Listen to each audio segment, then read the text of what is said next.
in London? Chickens. I know. About 10 years ago, I moved from my apartment in Manhattan to a place in Bushwick, Brooklyn, and the neighborhood was pretty run down. It was full of low-income housing and minorities blasting hip-hop everywhere and pawn shops, and over 5 years the neighborhood turned around and gentrified, and the pawn shops all became coffee shops, and hip-hop all became Sonic Youth. And the minorities all became hipsters and skinny jeans. And one of the last holdouts was my building. I lived across the hall from an Ecuadorian gang that were just known as the Blancos. And the way I would tell them apart was there was Little Blanco, medium-sized Blanco, and then Big Blanco, who was the main Blanco. And we shared a backyard, the Blancos and I. And it was a very depressing backyard. No one had been in it for many years. It was filled with broken bottles and barbed wire for some reason. I don't even know how there was barbed wire there. Someone just put that there to make it more depressing. Lots of trash and a rusty old weight set. And one morning I decided I'd had enough of this, and I was going to take action and clean this backyard up. So I put on gloves and grabbed a garbage bag at 6 in the morning, and I headed outside to reclaim the backyard. And around 11 a.m., the main Blanco had woken up and popped his head out the window, and he goes, "Yo, what you doing, son?" And I said, "I'm cleaning the backyard." He's like, "Oh, that's what's up. I'll help you." And he came outside, and we started cleaning the backyard together and hanging out. It was the first time that I'd ever interacted with the main Blanco in 5 years.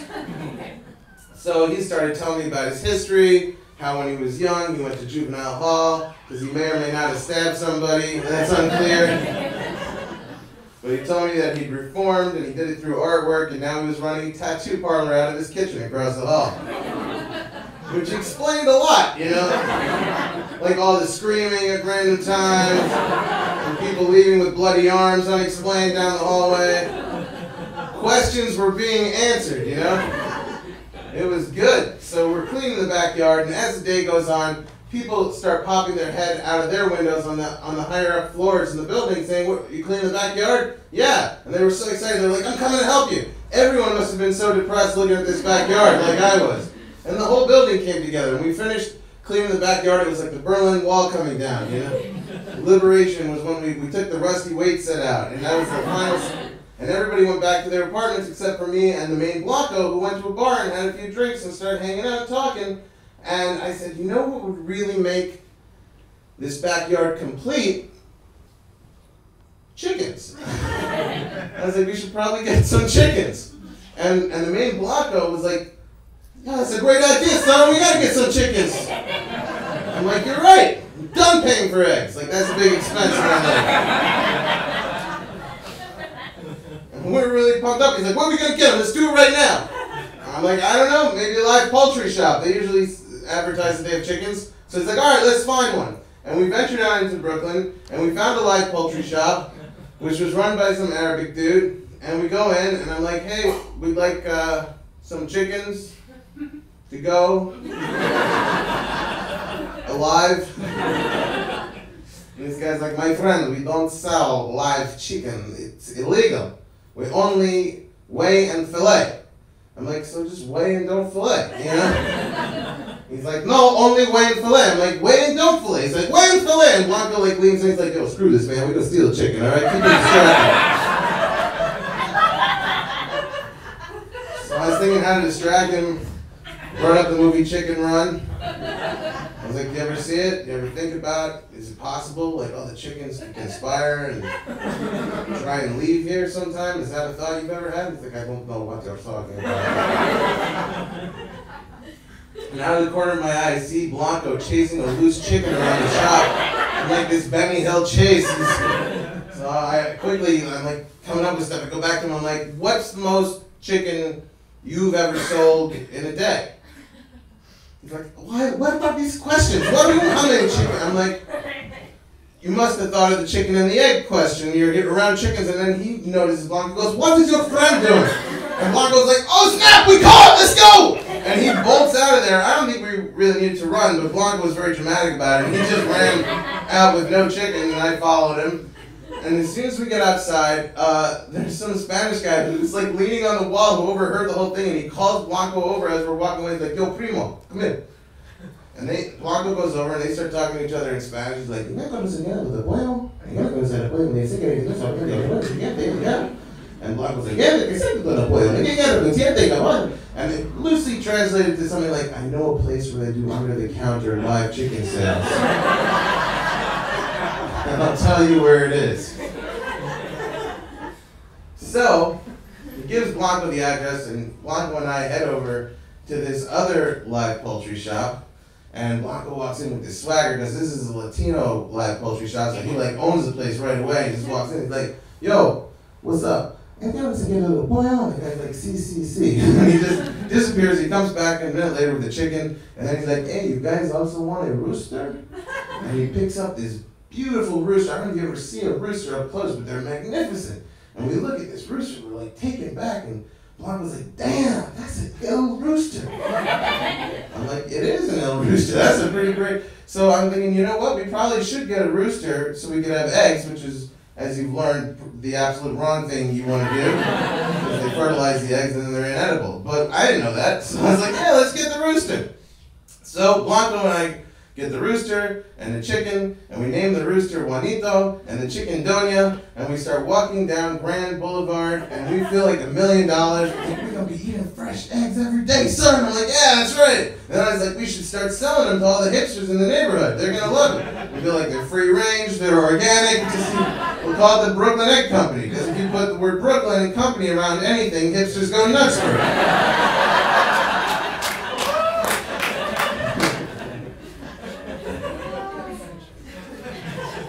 So we bring them home, and within a short period of time, we realized that the chicken that we'd gotten was too old. She was postmenopausal. She wasn't laying eggs anymore.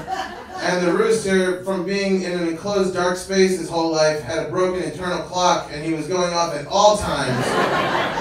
8 in the morning, 3 in the afternoon, 9 at night, 2 in the morning. But we didn't care. We really liked them.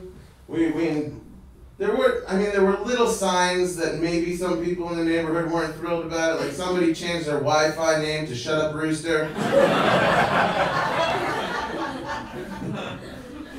And then on a telephone pole one day, there was just a sign that said, "Honk if you love roosters." But more or less, things were pretty good. We were bonding with them. They really are smart. They would sit on our windowsill and tap with their little claws when they were hungry, and Blanco and Juanito got very close, and he'd call Juanito, and Juanito learned his name, and he'd come over and do like a rooster dance. And like, "Juanito, Juanito," and he'd just clap, and Juanito would go crazy. I actually brought you some pictures here. Let's see what happens. Other way. The other way? And there you have it.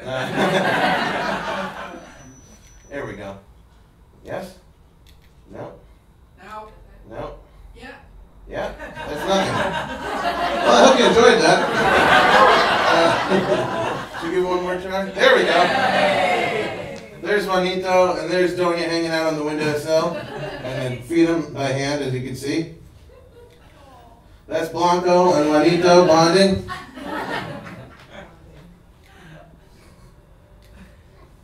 That's me and Blanco just messing around pretending to be homeless in the subway. That's not really related, but I thought it was a good picture.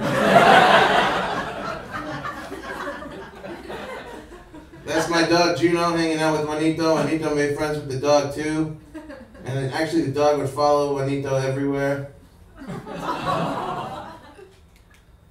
And then he even shared the bone, which I thought was pretty cool. And that's me and Blanco with the chickens right there, then Doña and Juanito. So we had a pretty good thing going for a while, until one day I got woken up in the morning by this loud knocking at my window, and I went to open the door, and it was this Irish woman. She started screaming at me. She's like, "It's not your rooster! It's not your rooster!" I'm like, "It's a joint-owned rooster." Partially, I was like, "Why? What's going on?" She's like, "I'm 7 months pregnant. And that rooster has been going off at random times. and it's disturbing my pregnancy. If you don't get rid of that rooster, I'm calling the police. I'm like, don't call the police, all right? I'm like, I'll talk to the other rooster owner, and I'm sure we can work something out. Just leave me your phone number. So she did, and I was like, okay, this is a delicate situation we got here. You know, she's pregnant. This is a bad situation. Hopefully, Blanco will be pretty reasonable. So I knocked on his door, and I told him the situation. He's like, white people ruining this neighborhood. She ain't never getting my rooster, never. I was like, all right, it's gonna be tougher than I thought. So I was like, well, I called the number. I said, here, you talk to her. And he took my phone. He slammed the door, and he just disappeared into his apartment for a while. And then he came back out, and he's like, nah, it's all good, son. I'm like, really? You spoke to her and it's all good? He's like, yeah, I talked to her, you know, she understands now. That's my rooster, you my boy, and it's cool, you know, she didn't know how it was. I was like, damn, that Blanco's smooth, you know? And then a week went by, and then we got another knock at the door, and it was the city inspector. And I was like, Blanco, there's a guy out there who's saying he's from the city, what should I do? He's like, we gotta hide Juanito now. So it was a crappy building, as you can see from the pictures, and Blanco's kitchen had floorboards that lifted up, so we hid Juanito under the floorboards. And the inspector came in and first looked around my apartment, and then came into Blanco's apartment. He's walking around Blanco's apartment, and the floors are creaking, and it felt like that scene from Inglourious Basterds, you know? The hell you still gonna stop? I know you're hiding it! Where is it? Little rooster! But really what he said, he's like, I got some complaints about noise. You know, somebody said there was a rooster around here. And Blanco and I were like, no. That's crazy. Why would there be a rooster here? And Blanco's like, nah, I know what it is. There's an injured cat that's in heat in the neighborhood. People have been thinking that's a rooster. And he's like, all right, well. And just at that moment, Juanito's stupid internal clock went off. And from under the floorboard, and we were caught red-handed. And in desperation, Blanco thought he could connect with this guy on a minority level, since they were both minorities. Like, yo, man, white people ruining this neighborhood, man. I've had that rooster since I was born. And I didn't know how long roosters live, but I'm pretty sure not 30 years. So the inspector's like, nah, you got 1 week. Otherwise, it's going to be a $2,000 fine. You got to get rid of that rooster. You have 1 week. So, Blanco's first reaction after the guy left, he's like, all right, 1,000 each, man. We're going to do this. I'm like, I don't have $1,000. And I don't think you have $1,000. Like, I'll double up on tattoos. You do more comedy, son. We're going to make this happen. I was like, but even if we came up with the $2,000, they're just going to hit us with another fine and another fine. It's not going to end. I was like, we got to find a new home for the rooster. And he's like, I can't do it, man. That's my Juanito, man. I'm like, I'll find a place, a humane place for the rooster.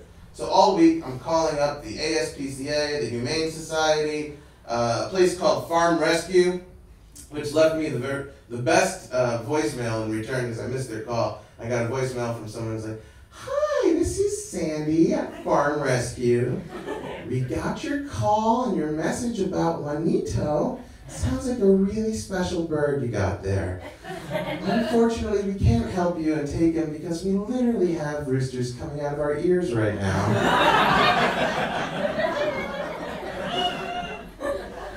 I started calling farms, but nobody wanted, because if they had chickens, they didn't want to impregnate them, or if they had a rooster, they didn't want cockfights to break out. So no one would take the rooster. And it's 2 days to D-Day, and I said, Blanco, we got to do a drop and run. And drop and run is exactly what it sounds like.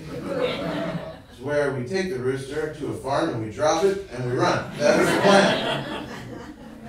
So I said I scouted out a pretty good place. It's a petting zoo. They got a little pig area. They got a pen with like 100 chickens. It'll be like the Playboy Mansion for him. I'll just drop him in there. They got hay rides, kids pet them. It's a nice place. I'm like, you should come and do the drop and run. And he's like, no, man, you got to do this one on your own, man. I can't see him go. I can't be there for it. It's too painful. So 2 days later, I'm heading out for the drop and run. Blanco's got Juanito on his lap. He's holding him, he keeps pressing him up against his face, he's crying into the feathers. He's like, I can't see you go, man. My little dude, man, I can't see you go. And I realized in that moment, I learned a lot more about Blanco because he saw himself in Juanito. It hit me that the neighborhood kind of perceived them both as loud and annoying, but if you got to know both of them, you'd realize they were really gems. And everybody was trying to get rid of both of them, and I felt like Juanito and Blanco must have felt like so hurt that nobody was there to stick up for this innocent bird. And that's the story, everybody. Thank you very much.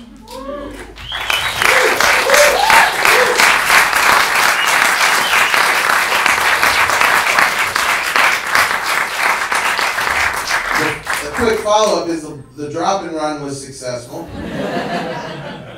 I drove in past 4 elderly security guards. I followed the hayride as soon as they opened the gate for the hayride. And dropped the rooster off with the 100 chickens. This is the last time I saw Juanito. And now I live with my wife in Los Angeles, and we are still raising chickens. And that's me and Juno and a new chicken there on top of the laptop. So we're still at it. All right, thanks everybody. I'm